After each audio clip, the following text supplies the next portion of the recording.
Hi, excuse me. I'm looking for my daughter. Oh, my daughter's missing. This is my daughter. Here we go. Here we go. Yes. His name is Mighty, which is a good word to describe his determination. He does not know he's different. It's illegal, it's dangerous, and more than once it's proven too tempting a target for base jumpers. Here's why. At 730 feet above the ground, it is the tallest span in California. When in Tahoe, they are hard to miss. Do you see a lot of those around town? Bukus of them. Electric scooters, specifically these Lime brand electric scooters. After a trial run last year, they have been in use around South Shore since the spring. Hundreds of them. Joe Giardina has found happiness. Go. And it's with his Delta Charter High teammates. Good. Working hard on the football field ahead of their season opener next Friday. When it comes right down to it, these 12-year-old boys are having the time of their lives. Oh, yeah. The fire is certainly not out. We saw 3 helicopters drenching hot spots on the hills overlooking Gwenda while the weather cooperated with firefighting efforts. Low temperatures, high humidities. That brings us to the next call, a report of an extremely intoxicated man on a beach. With the help of paramedics and an officer on shore, they brought him on board to take him to an ambulance at a nearby dock for medical attention, but he wasn't happy about it. Yeah! Stay on the ground. Stay on the ground! We're trying to help you. We're trying to help you. Hundreds of protesters surged inside the atrium at Sacramento City Hall. 93-year-old Mildred Cole was put into an ambulance and driven 47 miles to Sacramento. They just put me in a wheelchair and wheeled me out. And this man's just rushing toward me and just starts stabbing me. Doesn't say one word, never said one word to me. I was so sick. I just wanted to hurt him. Michelle McDill says she let an old friend, Jason Cole, and his family move into a Lincoln home with her sons in 2016. I lost it all. Every bit of it. I'm sorry. It's okay. It's okay.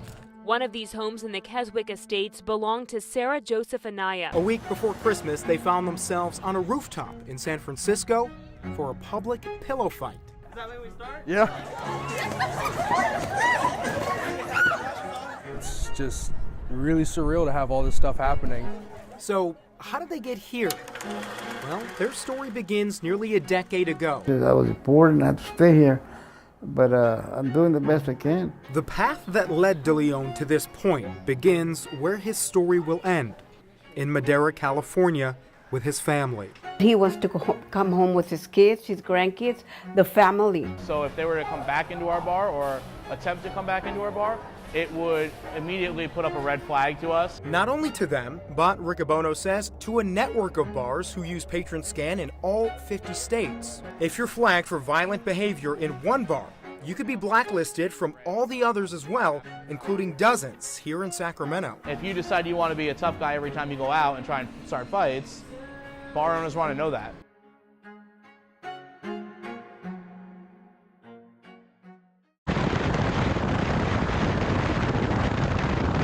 The destinations of these drivers are different, but this week, their stories on the road are similar. All these chips in here all happen in one swoop. Just nailed it right in the middle. One by one, pictures of damaged windshields showed up on Facebook. I got a quote today, it's going to be about $1,500 to have it repaired. Drivers blame debris hitting their cars from a repavement project on east and westbound Highway 50. The 11-mile stretch of construction goes from Sunrise Boulevard to the El Dorado County line. Since its start Sunday night, dozens have come forward about their issues with the roadwork. It was a bit of a shock to get blasted. Paige Lewin wasn't even driving on Highway 50 when the windshield of her brand new Mercedes cracked. She says debris from the Highway 50 overpass above Folsom Boulevard fell on her car. Out of the blue, this thing hit the window and it shocked me. Caltrans is aware of the problem and has gotten complaints. Spokesperson Dennis Keaton tells us the contractor is working with inspectors to come up with a solution. Deciding if there's additional sweeping that's needed, and they'll make that decision whether it's also daytime sweeping that may be needed. Keaton expects a fix within the next week. He says every project has its own challenges, and Caltrans is doing what it can to prevent any more damage. But drivers can't help but question the situation. With so many people affected, they should have taken much more precaution in the beginning to make sure that this didn't happen. We started realizing somebody's taking the bricks. Al Eby is the owner of Blue Wing Art Gallery on Main Street in Woodland. He shared stories with us of homeless people vandalizing his store and intimidating his customers. Every business owner has the exact same story in some shape or form. It's taking money out of our pockets, and we're just trying to be successful at what we do. Al emphasizes he has compassion for the homeless. We'll help people that want to be helped. The ones that don't, it's time to move on or figure out another path or whatever, but dang, it's hard. There's a huge difference between the world of compassion and the world of enablement. Patrick Redmond, owner of Father Patty's Pub on Main Street, has decades of experience in church ministry, and he too struggles with the dilemma of how to help many of the city's homeless. The problem we have is that people just don't want to follow the rules of the programs, so they don't stay in the program. But we live in a society, and society has rules. Al and Patrick were among dozens who spoke out at Tuesday night's Woodland City Council meeting. I am concerned with the homeless situation. As part of a multi-pronged proposal, the city is considering hosting what is commonly known as a tent city. It's not going to be the answer. At a location that has yet to be determined. A tent city would be great, but let's put it by one of your houses, not by my house.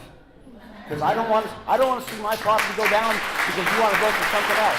The majority of speakers came out against the idea of a tent city. The blight that's around town, it's gotten way out of control. Raising concerns that include property values, crime, and a tent city not addressing the root problems of homelessness. This town is being destroyed. But some did come out in support of it. I think that this would be a necessary first step. Obviously, it's not the last step. They are people, they're citizens of our country.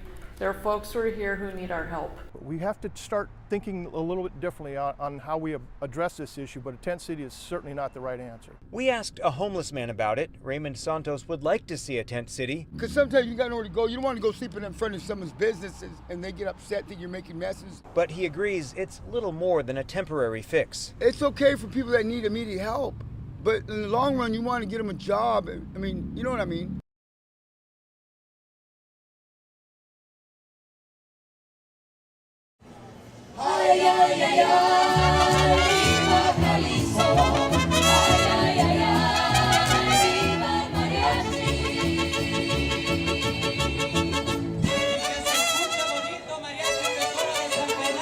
The region came to support the first inaugural mariachi youth competition in California here. I just came to see the mariachis. I'm from Mexico, and then I got all my parents, all my dad and mom is Mexicans, and they love it. I think the most important part is feeling the music, the emotion, and having that background story. My mom always cleans with it on blast every Saturday morning, so it means cleaning and my culture.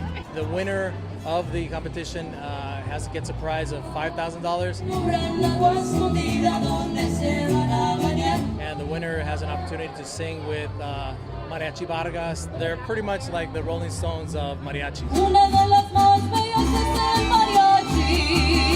We have tough, good teams that are competing. We wanted to put all our hearts and effort into this. Yeah, I'm too proud.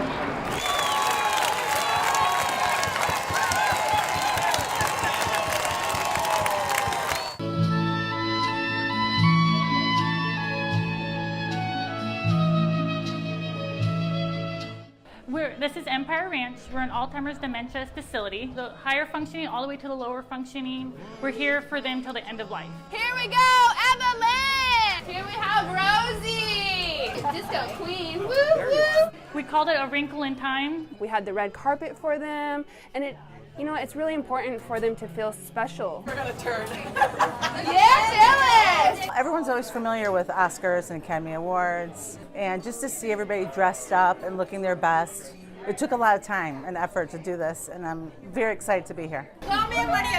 For her to be dressed up like that, and she just looked beautiful, she had lipstick on, Looked like some makeup on her hair was done so well. She was getting a lot of compliments. Judy. And we're going back to their past and getting to know them a little bit better. And like their story was finally told today. And it's just fun. And then she has a gentleman that she likes to hang out with, and so I met his daughter. People should not be afraid of old people. They should be able to give a kind word to them and have a conversation with them. Because I think a lot of them are hungry for it, actually. It's just about their lives and improving their lives and encouraging a happy, healthy life. Very long ago. Just because you're 87 doesn't mean you can't have fun still.